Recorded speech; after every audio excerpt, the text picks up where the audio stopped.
Cerca de asincronías, naturaleza, sociedad y cultura, ensayos sobre el tiempo. Número 1.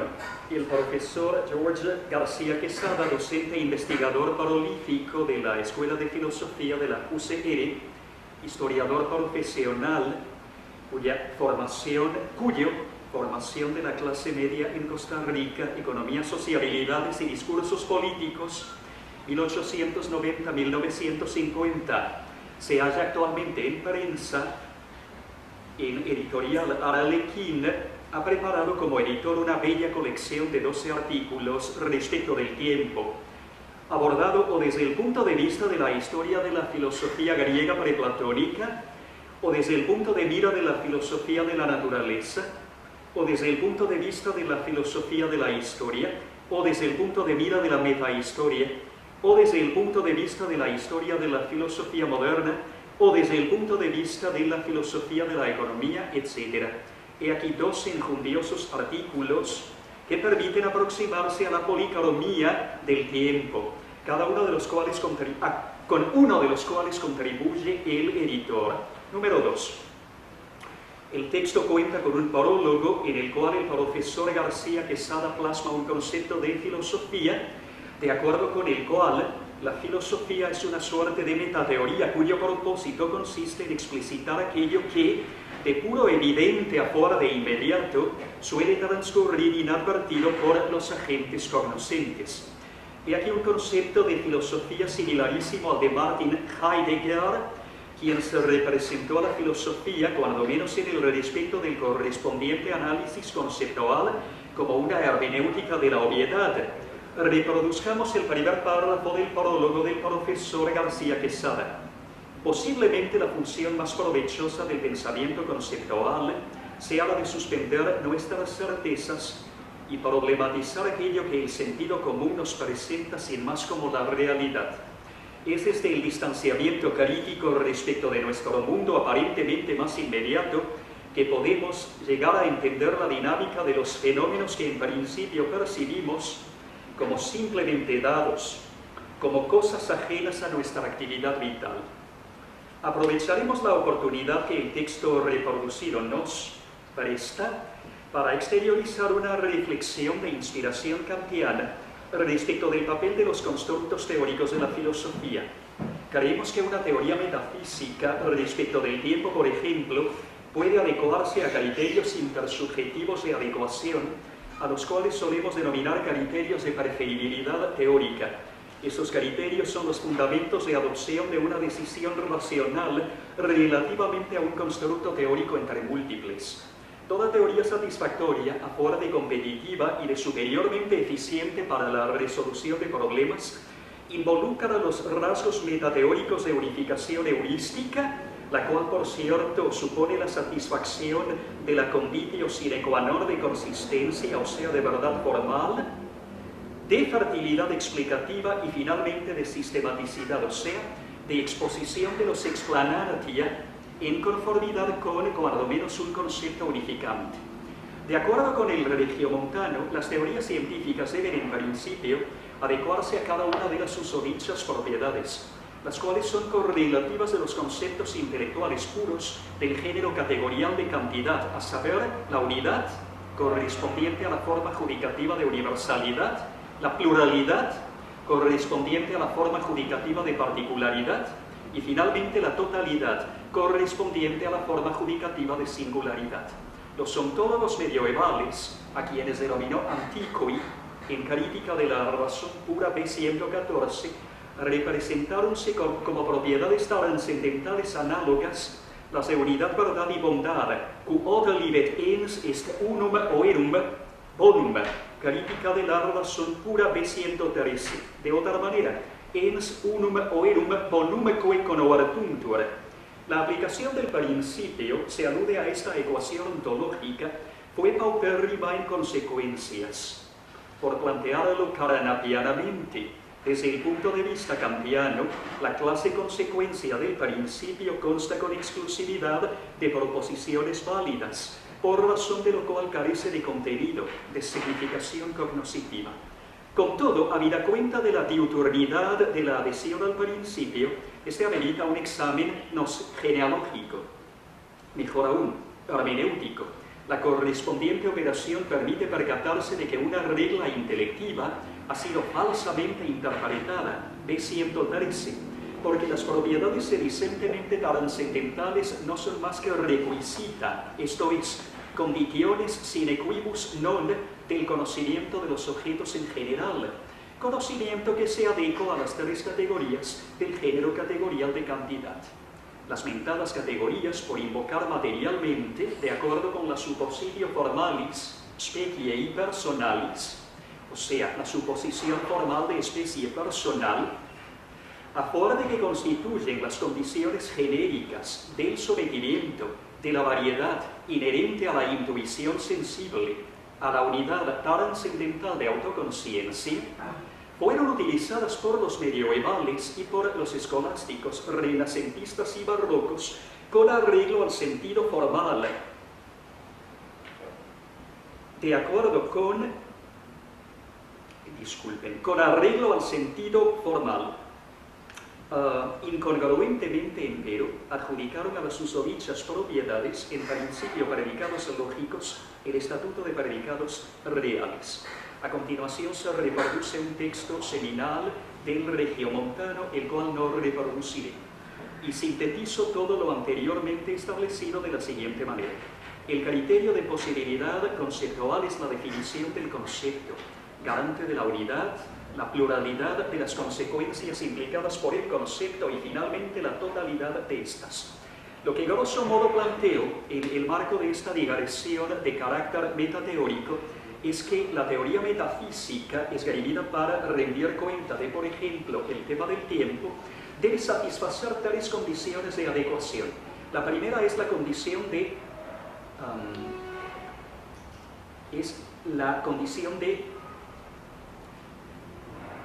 consistencia heurística. La segunda es la condición según la cual la pluralidad de las consecuencias de la teoría debe ser una pluralidad sometida a alguna variedad de condición unificante. La tercera es la condición de sistematicidad. Muy bien, 3. Los artículos poseen los siguientes títulos. Al margen de cada uno de ellos, explicitaremos las áreas temáticas en las cuales se inscriben. Número 1. De Adriana González Serrano, El juego de Heráclito, el Aion. Páginas 13-28, Historia de la filosofía preplatónica e Historia de la filosofía de la naturaleza. En segundo lugar, Andrés Gallardo, El argumento de Gödel contra la existencia del tiempo. 29-48, Filosofía de la naturaleza. En tercer lugar, Manuel Ortega Álvarez, El tiempo histórico y la escatología, 49-68, Filosofía de la historia. En cuarto lugar, George García, Tiempo, trabajo y capital en Marx y Bourdieu, un metacomentario, 69-85, Filosofía de la historia y Filosofía de la economía.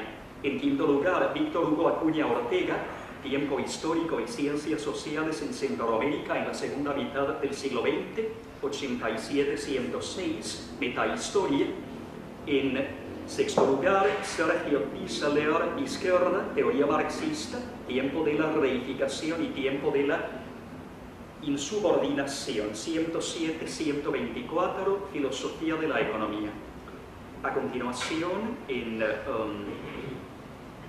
séptimo lugar, Sergio Rojas Peralta, Problemas de imaginación, el tiempo, notas sobre Spinoza, 125-148, Historia de la filosofía moderna, Filosofía de la imaginación. A continuación, José Pablo Hernández, El dominio del tiempo, una disputa estética, 149-178, estética. En antepenúltimo lugar, Rocío Zamora Sauma, Cine y tiempo, 179-206, Ontología, estética cinematográfica. En penúltimo lugar, Esteban Mata Vargas, La montaña mágica y la abolición del tiempo, 207-228, Consideración filosófica de textos literarios. En penúltimo lugar, Maynor Calderón Salas, El recurso del tiempo y estética en El milagro secreto de Jorge Luis Borges, 229-245, consideración filosófica de textos literarios. En último lugar, Héctor Hernández Gómez, Del reino de Xibalbá al reino de Dios en la tierra, 247-267, consideración filosófica de textos literarios. 4.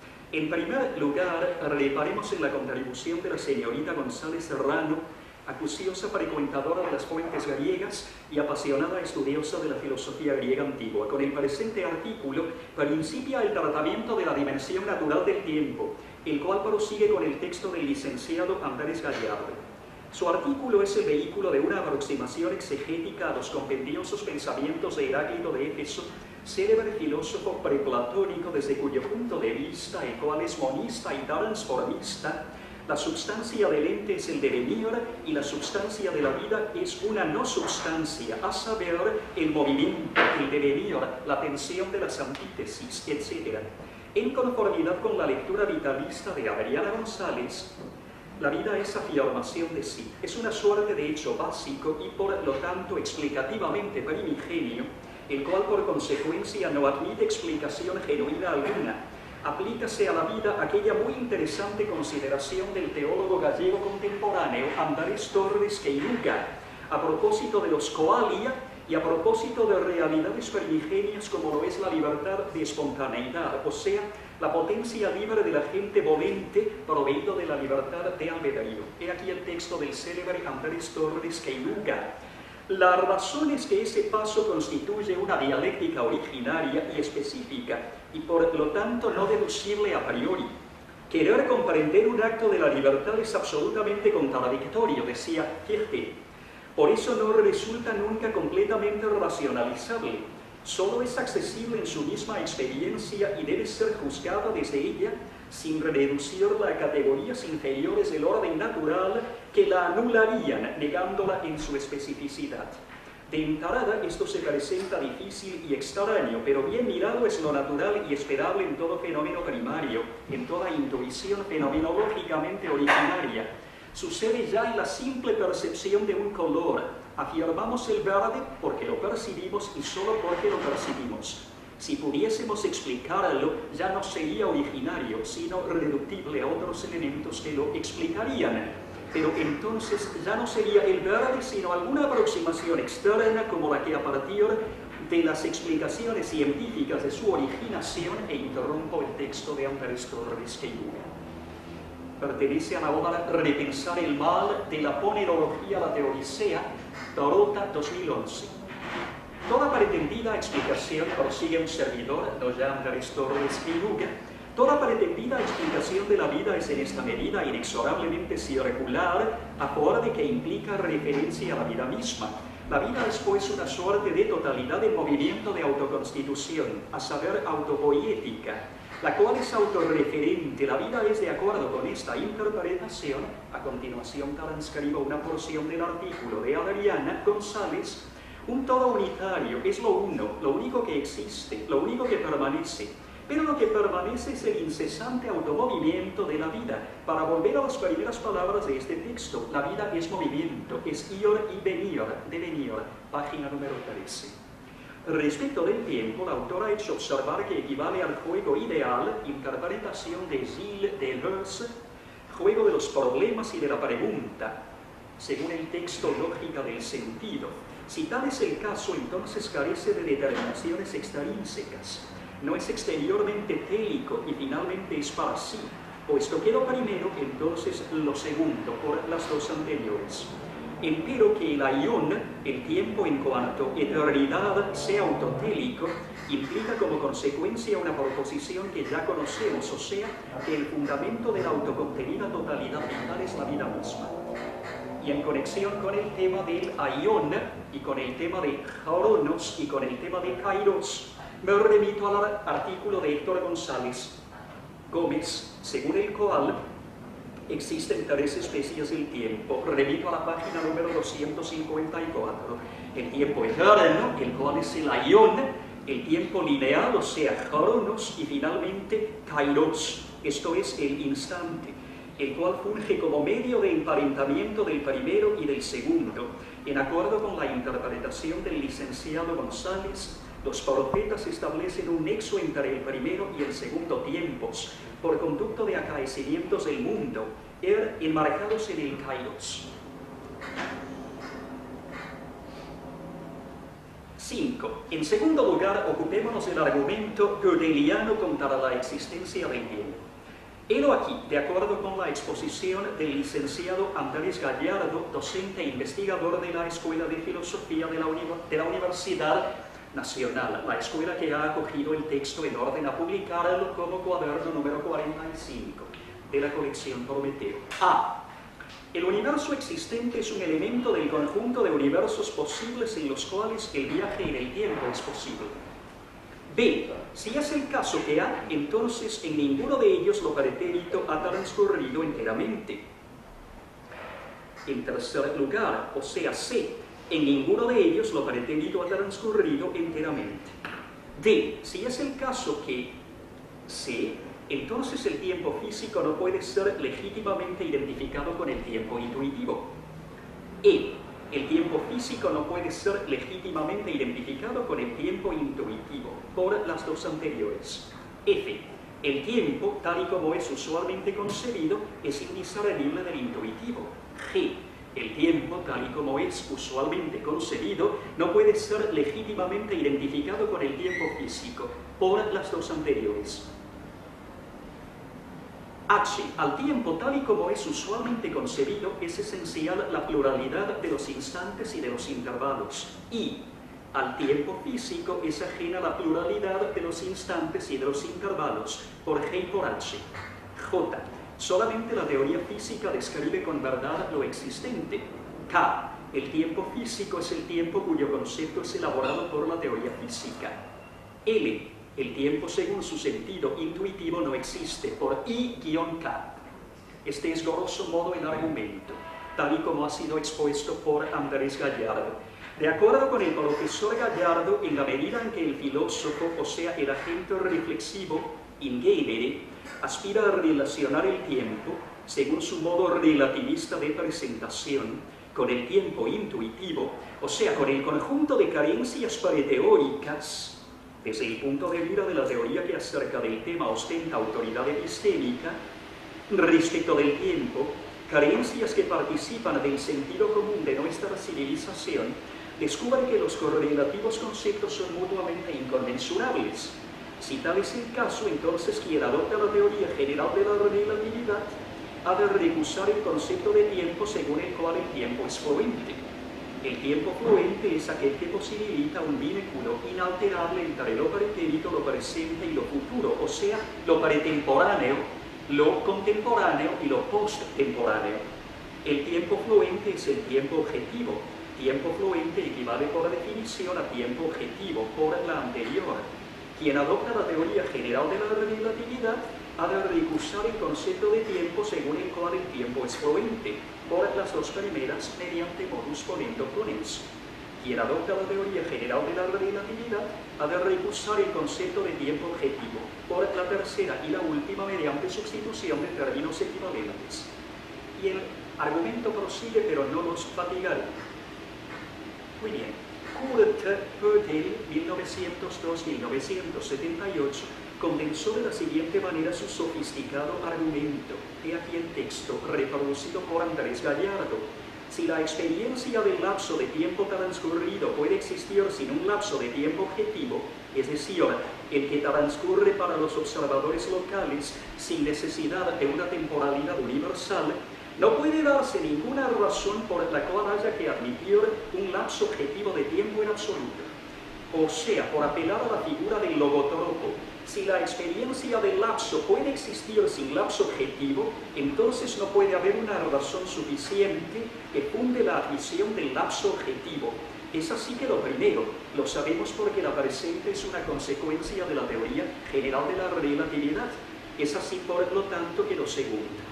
De acuerdo con Andrés Gallardo, la negación de la necesidad de que exista un lapso implica la negación de que la realidad conste de una infinidad de estratos de horas los cuales existen sucesivamente. Y finalmente tomo el argumento en su conjunto y le confiero la configuración de una cuestión disputada, pero no reproduciré lo anterior porque la lectura involucraría una prolijidad enteramente ociosa. 6. En tercer lugar, comentaremos someramente el artículo del profesor Manuel Ortega Álvarez, docente e investigador de la Escuela de Filosofía de la Universidad Nacional. Tal y como suele hacerlo, el profesor Ortega aborda temas propicios al establecimiento de un fructífero diálogo. Para mí,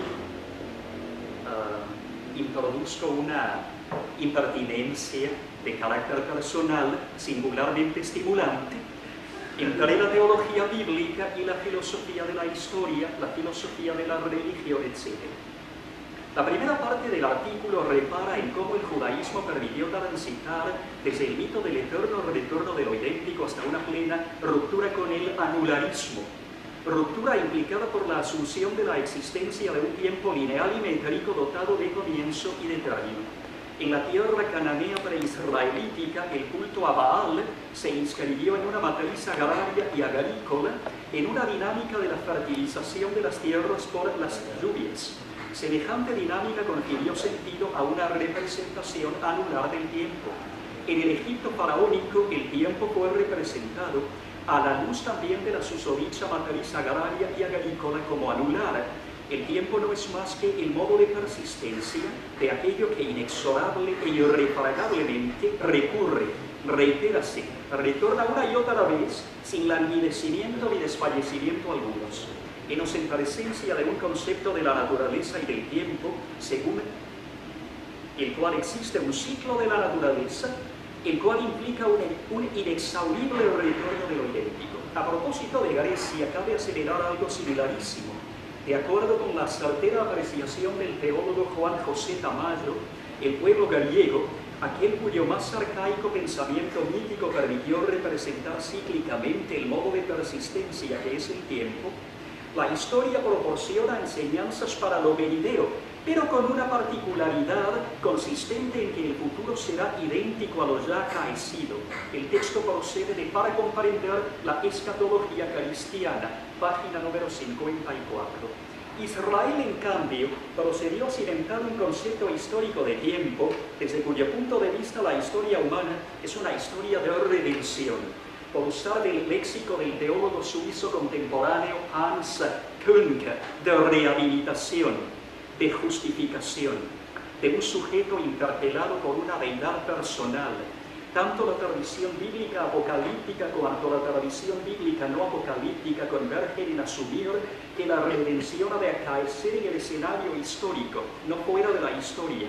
En su contribución escrita, el profesor Ortega Álvarez ha dependido grandemente de la contribución metahistórica de Reinhard Koselleck, historiador contemporáneo, metateórico de la semántica del tiempo histórico. Con arreglo a este eminente teórico alemán, a cuya obra ha recorrido profusamente en su artículo el doctor Víctor Hugo Acuña Ortega, el tiempo histórico procede de la manera según la cual las élites culturales e intelectuales de una formación social establecen las relaciones existentes entre las dimensiones temporales de lo pretemporáneo y lo postemporáneo. El tiempo histórico procede de la distancia que las referidas élites establecen entre el espacio de la experiencia y el horizonte de expectativa. Los conceptos de espacio de experiencia y de horizonte de expectativa son las unidades semánticas básicas de la teoría koselleckiana, la cual permite interpretar la experiencia histórica del tiempo, la cual es obliga a observar una experiencia de actores sociales. Desde el punto koselleckiano de mira, hacia mediados del siglo XVIII acaeció en Europa una revolución en cuanto al modo de representarse el tiempo. Semejante revolución del modo representacional posibilitó la eclosión de un nuevo concepto de la historia, coa proceso sociohistórico, historia a la cual suelo denominar historia sub 1, y de la historia coa relato histórico, a la cual suelo denominar historia sub 2, caracterizado fundamentalmente por el hecho de que afirma una creciente distancia entre lo pretérito y lo futuro, entre el espacio de la experiencia y el horizonte de expectativa, la cual medra aceleradamente. la distancia, de acuerdo con la exposición coselequiana, se mide en conformidad con la heterogeneidad de lo futuro relativamente a lo pretérito, es decir, de lo postemporáneo relativamente a lo pretemporáneo. Si tal es el caso, o sea, si es el caso que lo último, entonces lo pretérito ha cesado de iluminar lo porvenir, y por parafrasear a Alexis de Tocqueville, el espíritu vaga entre las tinieblas. Así pues, lo ya acaecido ha cesado de iluminar el futuro por las dos anteriores. Mas si es el caso que, y otra vez apelo a una diagramación del argumento, para no fastidiar, sencillamente suspenderé esta diagramación del argumento. Epitomemos. El nuevo concepto del tiempo histórico fungió como el basamento de la historia sub res, o sea, la historia en cuanto que disciplina cognoscitiva de especie científica, no en cuanto que relato cuya función es eminentemente aleccionadora y moralizante, concepto de la función de la historia in quantum magistra vitae, maestra de vida, a partir de la contribución de la histórica de Leopold von Ranke, 1795-1886, profesor de la Universidad de Berlín desde 1825 hasta 1871 e historiador oficial del Estado prusiano a partir de 1841. Autor de celebérrimos textos como, por ejemplo, Los Papas Romanos, Su Iglesia y su Estado en los siglos XVI y XVII, e Historia Alemana en la época de la Reforma. Es un texto escrito entre 1839 y 1847. Este es el problema de tanta subordinación. Ya no encuentro el punto de partida de la oración.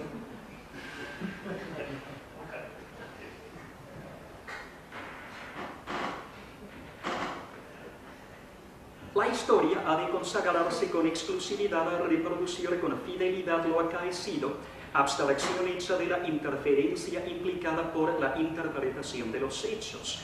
Desde este punto de vista, o sea, el de von Ranke, el acaecimiento es titular de unicidad y por lo tanto de inadmisible singularidad y presumo de irrepetibilidad. Asimismo, el proceso histórico es asimilado a un desarrollo lineal. Supuesto gnoseológico del afamado historiador decimonónico fue el supuesto realista, ha rememorado el doctor Acuña, de que la realidad histórica es humanamente cognoscible.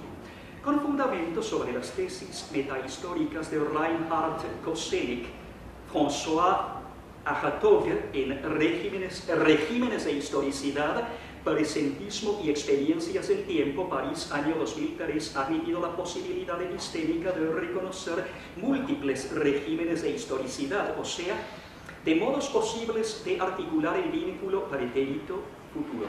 Uno de ellos es el de la historia sub dos en cuanto que maestra de vida, preponderante en Europa desde el siglo IV de la Edad Antigua hasta mediados del siglo XVIII, cuando el célebre François-Marie Arouet, conocido como Voltaire, 1694-1778, compuso en Lausana sus colosales 2 tomos del ensayo sobre las costumbres y el espíritu de las naciones, texto editado en 1756. Otro es el de la historia sub dos en cuanto que proceso progresivo, inexorablemente conducente hasta formas superiormente complejas de organización social y hasta grados superiores de libertad. Otro es el que comienza a imponerse, o sea, el régimen de historicidad según el cual lo dominante es la experiencia de lo presente.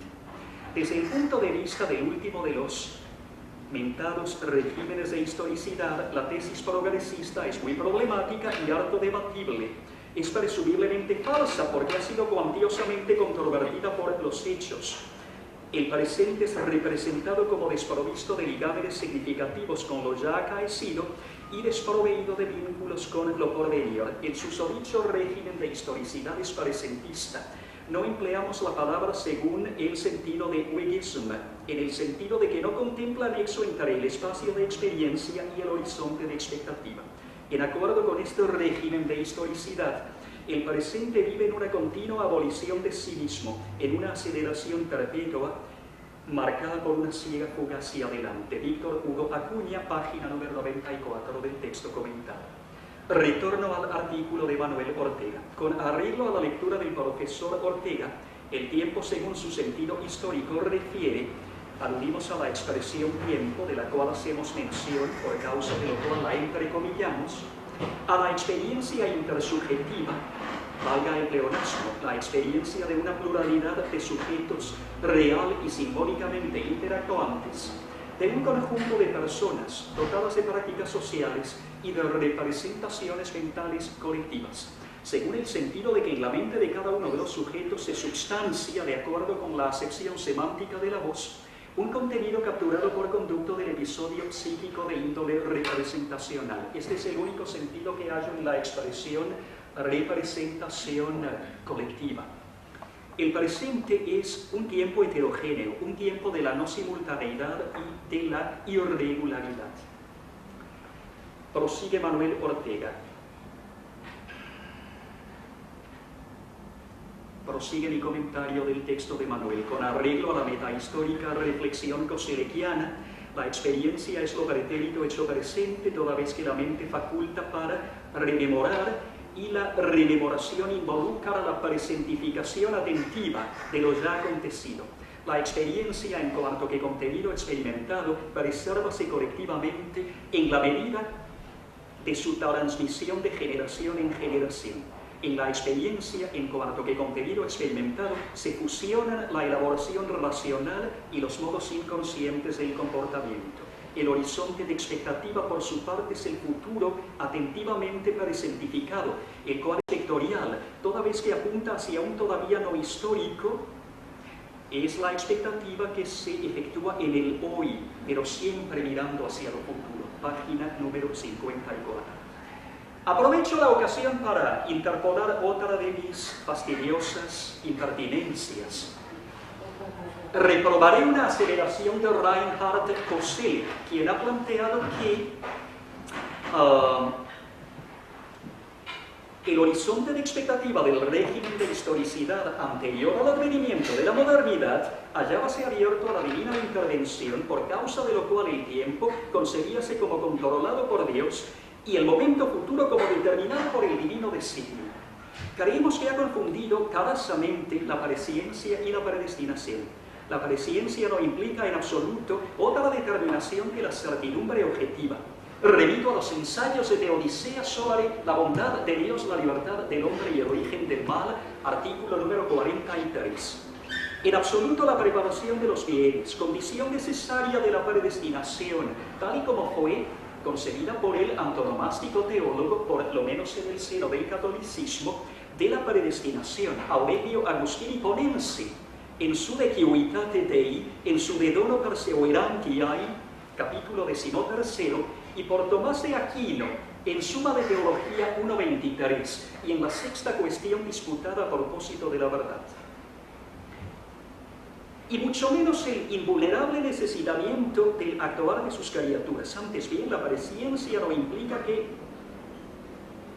la conciencia, o sea, la certidumbre involucrada por el irrefragable conocimiento del acaecer bajo el aspecto de lo presente. Reitero, la presciencia no implica más que conciencia, o sea, certidumbre a propósito del acaecer bajo el aspecto de lo presente, tal y como la certidumbre que el testigo de un asesinato abriga en relación con lo presenciado por él, el episodio del asesinato, de ninguna manera implica que el asesino, que los asesinos perpetren necesariamente su fascino en detrimento de cuando menos una persona, el occiso, la occisa, los occisos, la paraiscientia Dei, la presciencia de Dios. De ninguna manera importa que la criatura necesariamente ejecute el acto por Dios ab aeterno praevisus, previso desde lo eterno.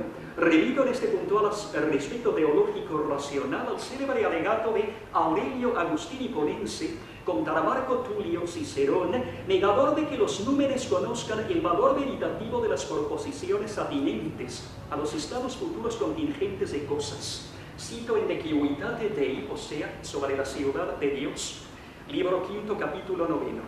Y para aproximarme al término, porque esta exposición debe de resultarles inacabable, planteo que, en conformidad con Manuel Ortega, La literatura apocalíptica hebrea se inscribe en un horizonte de expectativa abierto a la divina intervención, la cual no erradica la libertad humana. Algunas tradiciones conciben la divina intervención como concurrente con el humano desempeño emancipatorio, algunas como plenamente ajena a la humana convergencia causal con Dios.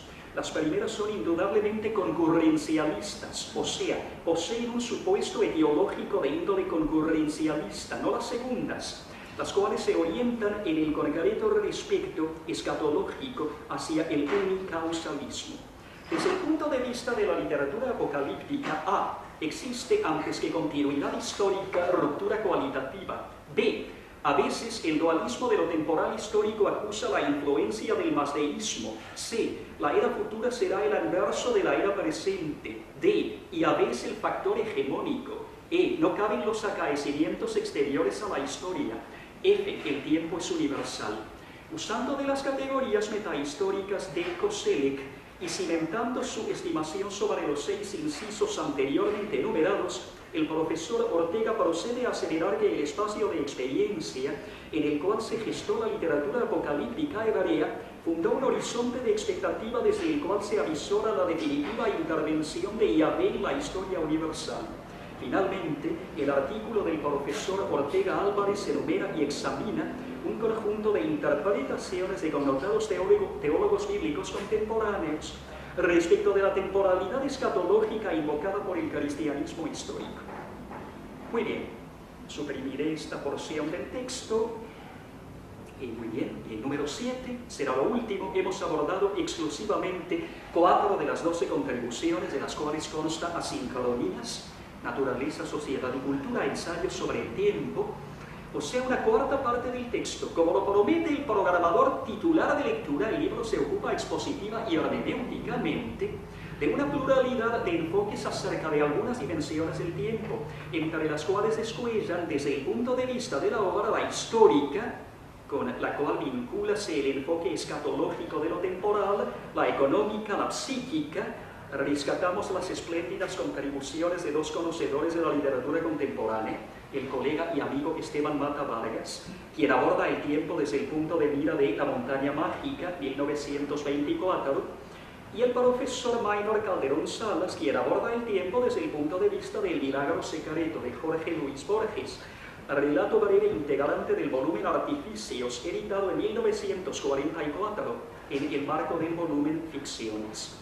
Y por otra parte, la estética. Recomendamos efusivamente la lectura de la muy erudita y esclarecedora contribución del doctor José Pablo Hernández Hernández. Afuera del párrafo anterior, el primero de la sección 7ª, aceleramos que el libro honra su promesa y no defrauda en esta medida al enunciatario. Esto es, compárenlo. La presente es, estimamos, una razón suficiente para recomendar su lectura. Creo que no puede compararse. Solicítenlo entonces. Para finalizar la presente sinopsis, la cual comienza a ser prolija y fastidiosa, reconocemos echar en falta en el texto un tratamiento sistemático del tiempo desde el punto de vista de la filosofía contemporánea de la naturaleza, desde el punto de vista de la ontología contemporánea y finalmente desde el punto de vista de la filosofía de la biología. Relativamente al dominio ontológico, una recomendación es incorporar la exposición y la valoración de aquellas teorías instantaneístas que, como la russelliana, apelan al instante como unidad básica a partir de la cual recomponer el conjunto de los objetos, el menaje del cosmos. Cabe también reparar en una posición contemporánea denominada perdurantismo, teoría que establece que los objetos constan de partes temporales. David Lewis, eminente filósofo contemporáneo, negador de la existencia de una identidad transmundana de los individuos, autor de Sobre la pluralidad de los mundos, ha establecido con fundamento argumentativo la existencia de infinidad de universos dotados de actualidad para proveer un explanans no explicado respecto del explanandum tiempo relativamente a los susodichos mundos posibles. Ha apelado a las teorías perdurantista y endurantista. En Sobre la pluralidad de los mundos, David Lewis aseveró que existe una infinidad de mundos posibles mutuamente aislados. Para explicar cómo el tiempo existe en los mentados mundos posibles, ha recurrido a la exposición de aquellas. Según el endurantismo, todo objeto material persiste en el ser individual y tridimensivo en forma tal que existe sempiternamente en el presente. Si tal es el caso, entonces lo pretérito y lo futuro no existen. Solamente existe desde este punto de mira un momento, a saber, el momento presente. El perdurantismo, y con esto concluye, es una posición cuatridimensionalista con arreglo a la cual todo objeto material es un conjunto de componentes temporales. Si tal es el caso, entonces, si el objeto O sub 1 se desplaza desde alfa hasta beta, entonces su desplazamiento involucra una pluralidad de partes temporales. Si el viaje en el tiempo es físicamente posible y por ende lógicamente posible, como lo estableció con convicción epistémicamente fundada Kurt Gödel, entonces el perdurantismo ha de ser una teoría verdadera. Que el perdurantismo sea verdadero, A, es una condición necesaria de la verdad de la proposición según la cual el viaje en el tiempo es físicamente posible, B. Así pues, la verdad de B supone la de A. Afuera de semejante enfoque del tiempo, los teóricos perdurantistas conócense donosamente como los teóricos del gusano. Habrían podido ser nominados con no menor gracejo los teóricos tubulares. Y finalmente, en conformidad con el perdurantismo, todo objeto físico es cuatridimensivo. Una de sus dimensiones es la temporal. Oiga observar que esta teoría es plenamente consistente con la teoría general de la relatividad. Una recomendación, entonces, como se piensa en una segunda edición, es incorporar un par de artículos que se ocupen de, por ejemplo, el instantaneísmo por una parte, el endurantismo y el perdurantismo por otra parte.